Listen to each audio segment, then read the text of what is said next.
ইসরোর মতো বিশ্ববিদ্যালয়ের সেরা 40টি রত্ন বেঁচে থাকলে যারা হতো পাকিস্তানের সবচেয়ে মূল্যবান সম্পদ, যাদের মধ্যে লিঙ্কন, রলা, আরব, আইনস্টাইন আশ্রয় পেয়েছিল, যাদের মধ্যে আশ্রয় পেয়েছিল শতাব্দীর সভ্যতার সবচেয়ে প্রগতিশীল কয়েকটি মতবাদ। সেই 40টি রত্ন যেখানে প্রাণ দিয়েছে, আমরা সেখানে কাঁদতে আসিনি।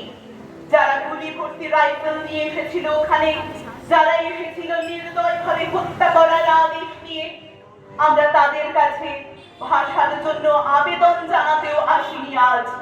আমরা এসেছি খুনি জালিমের ফাঁসির দাবি নিয়ে।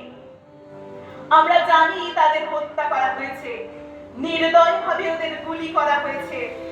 ওদের কারো নাম তোমারই মতো ওসমান, কারো বাবা তোমার বাবার মতো হয়তো ইরানি, কিংবা পূর্ব বাংলার নিভৃত কোনো গায়ে কারো বাবা মাটির মুখ থেকে সোনা ফলায়, হয়তো কারো বাবা কোনো সরকারি চাকুরে, তোমারই আমারই মতো, যারা হয়তো আজকে বেঁচে থাকতে পারতো। আমারই মতো তাদের কোনো একজনের হয়তো বিয়ের দিনটি পর্যন্ত ধার্য হয়ে গিয়েছিল।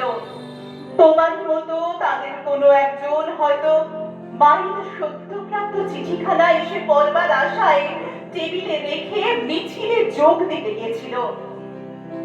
এমন একটি মূর্তিবান স্বপ্নকে বুকে